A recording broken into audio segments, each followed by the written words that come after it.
Ako si Alex, pwede nyo maging kaibigan, pwede nyo maging kahuntahan at kakwentuhan dito sa buhay natin sa mundong ibabaw. Kamusta? Salitang napakahalaga na marinig natin lalo na pag meron tayong malaking pinagdaraanan sa mundong ibabaw. Diba? Pag meron tayong mga suliranin o mga pinagdaraanan, napakahalaga ng salitang kamusta. Kaya minsan magmuni-muni tayo kung may kinamusta ka na ba? O may nangamusta ba sa'yo? Lalo na sa panahong tayo may pinagdaraanan.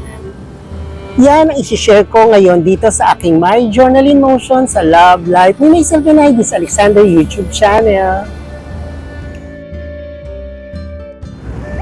Normal naman ata talaga sa atin yung bang magtagu-taguan ng mga feelings, tagu-taguan ng mga suliraning ating pinagdaraanan.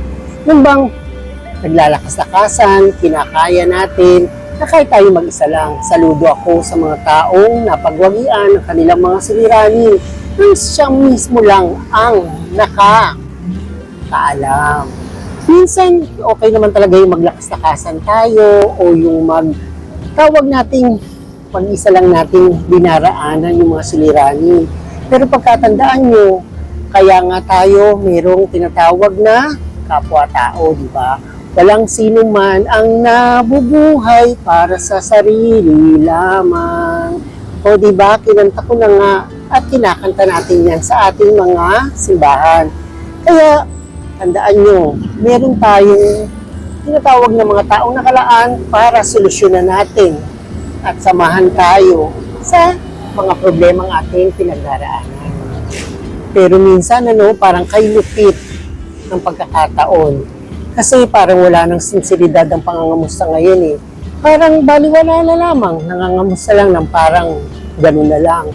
Kaya minsan bigyan natin ng sincerity yung pangangamusta natin sa isa't isa. Kasi hindi natin alam kung ano yung pinagdaraanan ng bawat isa sa atin. Pero kung ang feeling mo walang nangangamusta sa'yo, tandaan mo meron tayong Diyos Ama sa ating parating nakatingin at handang makinig sa ating mga pinagdaraanan. Kasi hindi naman niya tayo bibigyan ng labis-labis na problema. Kasi alam niya yung kapasidad natin, yung lakas natin, alam niya. Kaya huwag tayong mahihiyang manalangin at humingi ng gabay sa ating mga pinagdaraanan.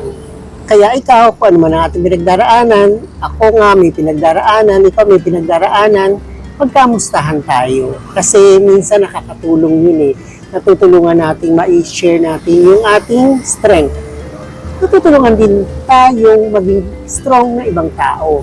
Kaya, kapit-kapit tayo sa isa't isa dahil dito nakakapagtulungan tayo na mapagdaanan lamang ang ating mga problemang pinagdaraanan.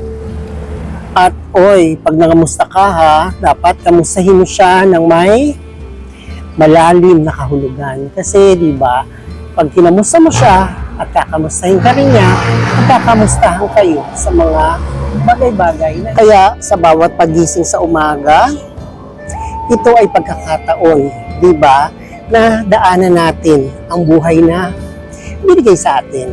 Kasi may problema o wala, biyaya pa rin yan. Kasi ang problema, binigay yan para patatagin tayo sa mga susunod pang araw sa ating pagdaraanan. Tandaan, ang problema depende yan kung sino ang sinusubukan. Kung sa tingin mo, mas komportable kang solusyonan to na mag-isa, pero dapat kasama siya. Yung iba naman, kailangan mayroong kaagapay. Kaya depende yan kung saan ang diskarte mo, kung saan ka panatag na kailangan ba na sarilinin mo, o dapat ba ito ay kailangan mo ng mga kaagapay sa ating kapaligiran, sa ating kapwa-tao. Ang pangangamusta ay isang mahalagang bagay, mahalagang salita. Kaya bigyan natin ito ng malalim na kahulugan. Kasi hindi mo alam na kailangan niya yan. Kaya ngayon pa lang, ano pang iniintay natin? Mangamusta tayo. Kahit na minsan hindi nila tayo kinakamusta. Yung kamustang talagang sincere na nagmumula sa ating mga puso. Kaya kung sa palagay mo, ang pinagdaraanan mo ay wala ng solusyon o wala ng kaparoroonan, idulog na agad yan sa may tapat. Dahil dyan, siya ang bibigay sa iyo ng solusyon at matatawid natin ang mga bagay-bagay na ating kailangang ng ating sari-sariling buhay. O ayan, wala na naman ako sa inyo yaman na maibibigay. Pero kahit papaano, meron tayong napagkwentuhan na kahit papaano, ano man natin pinagdaraanan sa buhay, gumagaang-gaang-gaang. Kaya thank you for watching. And please don't forget to subscribe, share, and like my video. And thank you for watching and God bless.